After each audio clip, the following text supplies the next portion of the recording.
एक बार की बात है, एक शहर में बहुत बड़ी कॉलोनी थी जहाँ कई सारे फ्लैट्स थे। उन्हीं में से एक फ्लैट में मोना नाम की एक लड़की नई नई शिफ्ट हुई थी।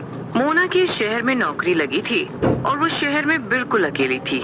मोना ऑटो वाले भैया से कहती है, भैया जल्दी जल्दी से सारा सामान रखवा दीजिए और जरा संभल कर, मेरा सामान टूटना नहीं चाहिए, इसमें काफी कीमती सामान भी है। तभी वहाँ पर मोना के बगल वाले फ्लैट में रहने वाली मीनल आ जाती है। हेलो जी, लगता है कि आप यहाँ नई नई आई हो। हाँ, आपने सही कहा, मैं बस आज ही शिफ्ट हुई हूँ। मेरा नाम मोना है और आपका? मेरा नाम मीनल है। तभी मोना का सामान रख रहे आदमी से एक डब्बा गिर जाता है। अरे अरे भैया, मैंने आपसे कहा ना कि जरा ध्यान से सामान रखिए, कहीं कुछ टूट ना जाए। ओहो, लगता है कि तुम्हारा काफी खास सामान है इन डब्बों में। हाँ, दरअसल मुझे गाने का बड़ा शौक है और इसमें मेरा माइक और स्पीकर है। मैं अक्सर रात को गाना गाती हूँ। अरे वाह, तुम तो आर्टिस्ट निकली। अरे नहीं, ऐसा नहीं है, मैं तो बस शौक में गाती हूँ। वो क्या कहते हैं, हाँ, बाथरूम सिंगर। मीनल को मोना की बात समझ नहीं आती तो वो बस हंस देती है। चलो ठीक है, मैं अभी ऑफिस जा रही हूँ। किसी दिन फ्री होना तो मुझे अपना गाना जरूर सुनाना, और किसी भी चीज की जरूरत पड़े तो घर के सामने ये वाला फ्लैट मेरा ही है। हाँ हाँ जरूर, धन्यवाद आपका। इतना कहकर मीनल चली जाती है और मोना भी अपने कामों में लग जाती है। 2-3 दिन बीत जाते हैं और एक दिन मीनल को देर रात को कुछ आवाज सुनाई देती है। अरे ये क्या, ये कैसी आवाज है, और वो भी इतनी रात को? मीनल अपने फ्लैट से बाहर निकलकर देखती है तो उसे पता चलता है कि आवाज मोना के फ्लैट से आ रही थी। मोना जोर जोर से गाना गा रही थी। अरे बाप रे बाप, ये मोना तो कितनी बेसुरी है, कितना बुरा गाना गा रही है, और वो भी इतनी जोर जोर से। अरे अरे, कोई रोको इस बेसुरी को। अगले दिन सुबह मीनल बहुत गुस्से में थी। उफ ओ, रात भर मुझे नींद नहीं आई, कितना तेज गाना गा रही थी ये मोना। लोगों को कैसी कैसी गलतफहमी होती है, पता नहीं इससे किसने कहा कि इसे गाना आता है। कल की जैसी रात तो कभी किसी दुश्मन की भी ना हो। मीनल गुस्से में अपने फ्लैट से बाहर निकली कि तभी मोना सामने ही खड़ी थी। अरे मीनल, कैसी हो तुम? लगता है कि रात को ठीक से सोई नहीं हो, तभी तुम्हारी आंखों के नीचे ये डार्क सर्कल्स हो गए हैं। मोना की बात सुनकर मीनल को बहुत तेज गुस्सा आ जाता है। हाँ, बिल्कुल नहीं सो पाई मैं कल रात को, क्योंकि एक बेसुरी लड़की रात भर गाना गा रही थी। इतना कहकर मीनल बड़बड़ाती हुई अपने ऑफिस चली जाती है। अरे ये मीनल क्या कह रही थी, कहीं ये मेरी बात तो नहीं कह रही थी? अरे नहीं नहीं, भला मैं कहाँ बेसुरी हूँ। खैर छोड़ो, शाम को आएगी तब पूछ लूंगी कि किसकी बात कर रही थी। ऐसे ही कई दिन बीत जाते हैं और मोना हर रात अपनी बेसुरी आवाज में गाना गाया करती थी। मीनल उससे बहुत परेशान हो गई थी। एक दिन मीनल के घर पे पार्टी थी। उसके ऑफिस के सभी दोस्त आए हुए थे। पार्टी चल ही रही थी कि तभी मोना के गाने की आवाज जोर जोर से फिर से आने लगती है। अरे मीनल, ये क्या, ये गाने की इतनी बेसुरी आवाज कहाँ से आ रही है? ओहो, कहीं ये तेरे वही पड़ोसन तो नहीं जिसके बारे में तू बता रही थी? हाँ रिंकी, ये वही है। अरे मैं तो बहुत तंग आ चुकी हूँ। देखो, हमने इतनी तेज म्यूजिक बजा रखी है लेकिन फिर भी उसके गाने की आवाज हमें सुनाई दे रही है।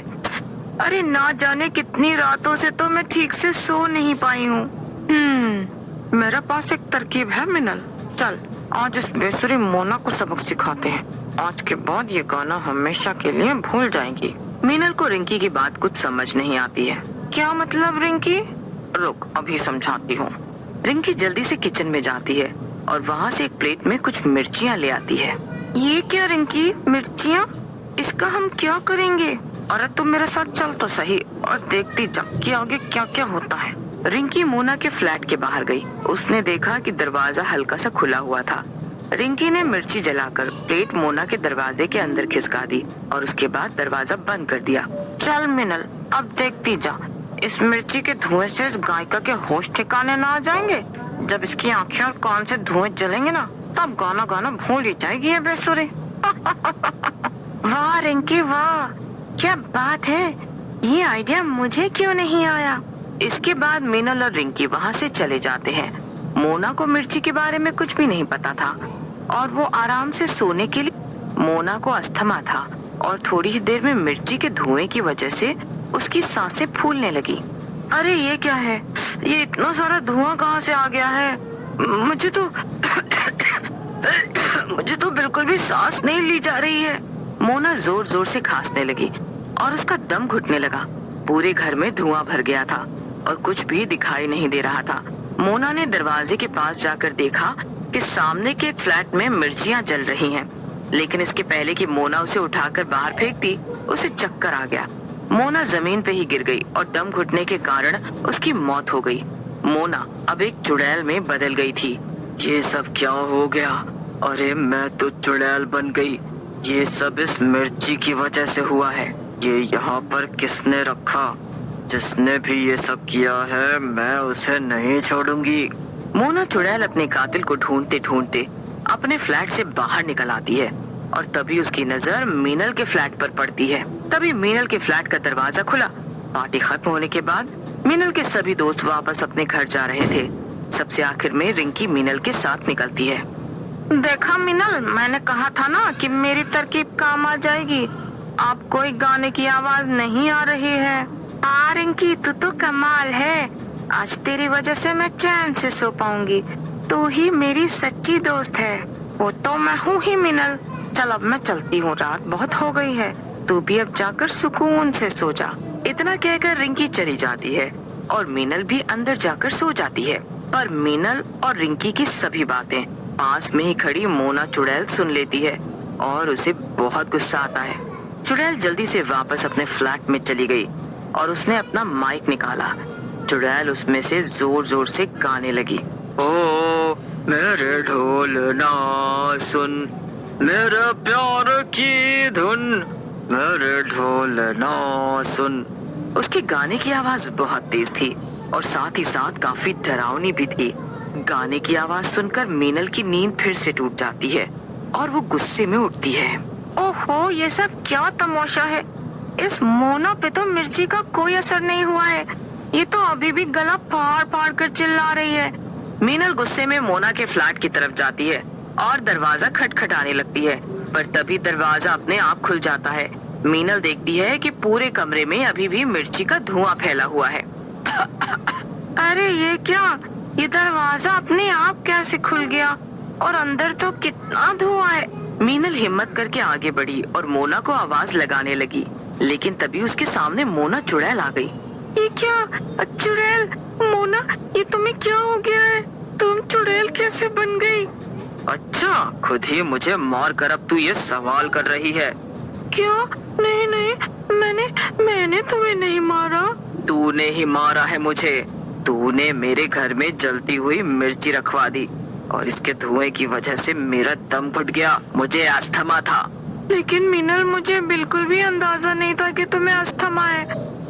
और वैसे भी मिर्ची मैंने नहीं रखी थी, मिर्ची तो उस रिंकी ने रखी थी। ओह, तो अभी के अभी फोन कर उसे यहाँ बुला।